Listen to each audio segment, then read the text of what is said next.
ভিতরে যতটা না লোক তার চেয়ে অনেক বেশি লোক বাহিরে ঘুরঘুর করছেন বিভিন্ন খাবারের দোকান ও বাণিজ্যিক প্রতিষ্ঠানে। বরিশালে বেলস পার্ক এখন যেন হকারদের দখলে। পুরো পার্কের সীমানা বা প্রবেশ পথের আশেপাশে অসংখ্য দোকান বসিয়ে চলছে বাণিজ্য। আর এই বাণিজ্যিক পসরা বরিশাল বিভাগীয় বইমেলাকে ঘিরে।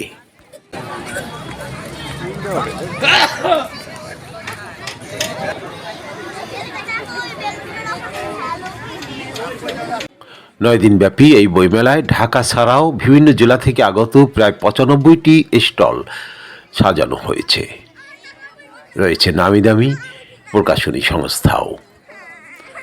বরিশালের বিভাগীয় কমিশনার মাহফুজুর রহমান এটির উদ্বোধন করেন। গত 30 ডিসেম্বর থেকে শুরু হয়ে এই বইমেলা চলবে 7 জানুয়ারি প্রতিদিন বিকাল 4টা থেকে রাত 10টা পর্যন্ত।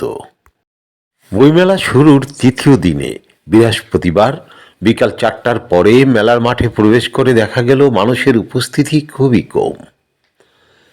এমনকি মেলার জন্য নেই কোনো শিরোনাম বা প্রতিপাদ্য, যেটাকে আমরা স্লোগান বলি।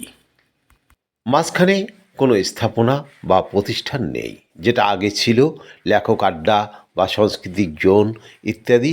এবার কিছুই রাখা হয়নি। একটি মঞ্চ রাখা হয়েছে সাংস্কৃতিক অনুষ্ঠানের জন্যে, যেটি শুরু হবে আগামী 3 জানুয়ারি থেকে। এর আগে পর্যন্ত মানুষের বিনোদনের কোনো ব্যবস্থাও নেই। দৈনিক আজকের বাংলা .net